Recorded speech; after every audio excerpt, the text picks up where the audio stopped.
Assalamualaikum warahmatullahi wabarakatuh.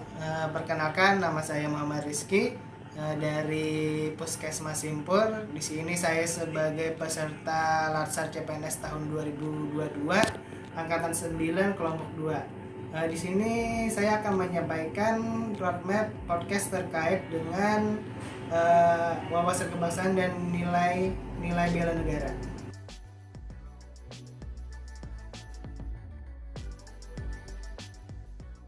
Baik, di sini untuk yang pertama yaitu terkait dengan wawasan kebangsaan. Di sini saya memulai dari sejarah, kemudian ada definisi, kemudian konsensus dasar, selanjutnya lambang-lambang negara.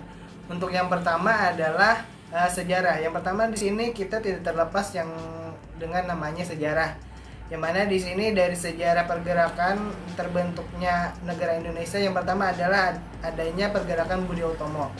Nah, di sini Budi Utomo didirikan pada tanggal 20 Mei tahun 1908. Nah, di sini terkait bahwa dalam maklumat Budi Utomo tersebut menyampaikan bahwa Budi Utomo berdiri untuk memperbaiki keadaan rakyat, terutama rakyat kecil. Nah, itu untuk Budi Utomo. Kemudian yang selanjutnya adalah Pergerakan Perhimpunan Indonesia, yang mana di sini didirikan pada tahun 1925. Nah, di sini sebelum Perhimpunan Indonesia ini bernama Indies Perenaging, yang mana di sini tujuan dari didirikan organisasi ini adalah untuk memajukan kepentingan bersama orang Hindia Belanda dan menjaga hubungan dengan Hindia Timur Belanda. Selanjutnya ada namanya Kongres Pemuda. Nah, di Kongres Pemuda ini dilaksanakan pada tanggal 30 April hingga 2 Mei 1926. Nah, di kawasan Lapangan Banteng, Jakarta. Dalam kongres ini dibahas beberapa persoalan mulai dari pembentukan badan pusat, kemudian gagasan persatuan, kemudian peran wanita, peran agama, serta peran bahasa untuk mencapai Indonesia merdeka. Nah, untuk Kongres Pemuda 2 ini kita ketahui yaitu adanya Sumpah Pemuda. Yang pertama yaitu adalah isi sumpahnya adalah kami putra-putri Indonesia mengaku bertumpah darah satu tanah Indonesia. Kemudian yang kedua, kami putra-putri Indonesia mengaku berbangsa satu bangsa Indonesia. Kemudian kami putra-putri Indonesia menjunjung bahasa persatuan bahasa Indonesia. Selanjutnya ada yang namanya BPUPKI. BPUPKI adalah Badan Penyelidik Usaha Persiapan Kemerdekaan Indonesia yang dibentuk pada 1 Maret 1945 oleh Jepang, yang diresmikan pada tanggal 29 April 1945. Dalam pembahasan sidang BPUPKI pertama itu merumuskan rancangan undang-undang lewat bantuan panitia 9. Kemudian pada sidang kedua BPUPKI merumuskan 3 bagian pokok yang dicantumkan sebagai dasar negara, yakni pernyataan kemerdekaan Indonesia, pembukaan dan batang tubuh Undang-Undang Dasar. Kemudian hasil sidang kedua BPUPKI setelah pembahasan panjang, akhirnya pada tanggal 16 Juli 1945 BPUPKI menyetujui Undang-Undang Dasar Negara.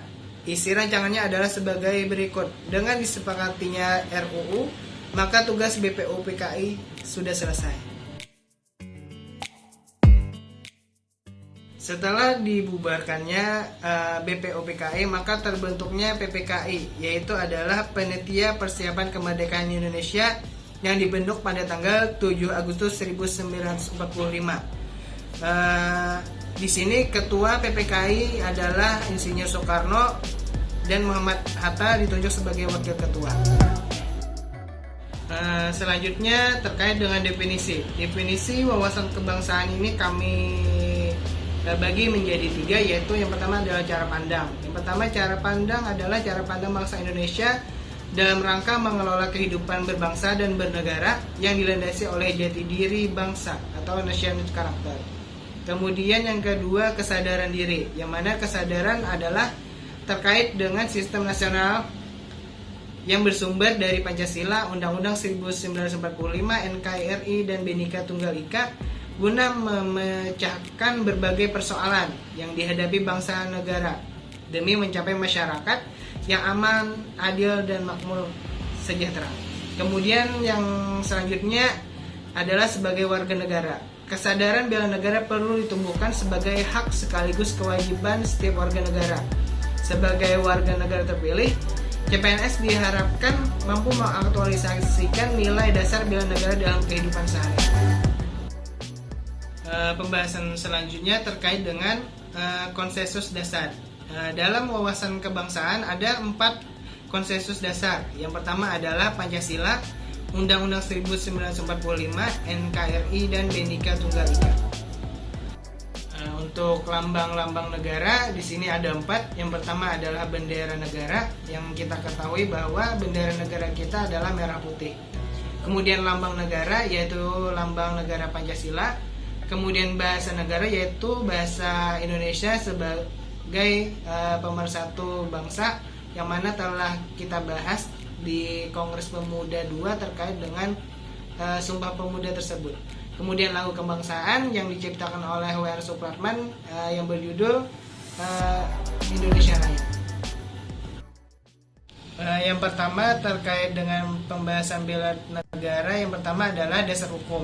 Di sini untuk dasar hukum yaitu adalah Undang-Undang 1945 pasal 27 ayat 1. Yang kemudian kedua adalah Undang-Undang 1945 pasal 30 ayat 1. Nah, di sini untuk pasal 27 ayat 3 yang berbunyi adalah setiap warga negara berhak dan wajib ikut serta dalam upaya pembelaan negara. Kemudian untuk pasal 30 ayat 1 itu berisi tentang bahwa setiap warga negara berhak dan wajib ikut serta dalam usaha pertahanan dan keamanan negara. Dari kedua ketentuan tersebut dapat dipahami bahwa bela negara merupakan hak dan kewajiban konstitusional warga negara Indonesia. Selanjutnya upaya bela negara. Upaya bela negara adalah sikap dan perilaku warga negara yang dijiwai oleh kecintaan pada negara kesatuan Republik Indonesia berlandaskan Pancasila dan Undang-Undang 1945 dalam menjamin kelangsungan hidup berbangsa dan bernegara. Selanjutnya untuk definisi bela negara sendiri adalah tekad, sikap, dan perilaku serta tindakan warga negara baik secara perseorangan maupun kolektif dalam menjaga kedaulatan negara, keutuhan wilayah, dan keselamatan bangsa negara yang dijiwai oleh kecintaannya kepada negara kesatuan Republik Indonesia berlandaskan Pancasila dan Undang-Undang Dasar 1945 dalam menjamin kehidupan berbangsa dan bernegara dari ancaman. Selanjutnya dalam Undang-Undang Republik Indonesia tahun 23 tahun 2019 tentang pengelolaan sumber daya nasional untuk pertahanan negara pasal 7 dijelaskan bahwa keikutsertaan warga negara dalam usaha bela negara salah satunya dilaksanakan melalui pendidikan kewarganegaraan dengan pembinaan kesadaran bela negara dengan menanamkan nilai dasar bela negara yang meliputi yang pertama adalah cinta tanah air, kemudian sadar berbangsa dan bernegara, setia pada Pancasila sebagai ideologi negara, kemudian rela berkorban untuk bangsa dan negara, dan kemampuan awal bela negara. Dari nilai dasar bela negara tadi kita masukkan ke dalam fungsi ASN. Nah, fungsi ASN ini ada 3. Yang pertama adalah sebagai pelaksanaan kebijakan publik, kemudian pelayanan publik, dan perekat pemersatu bangsa. Demikianlah podcast mind mapping saya terkait dengan wawasan kebangsaan dan bela negara. Terima kasih atas perhatiannya. Billahi fisabilillah, wassalamualaikum warahmatullahi wabarakatuh.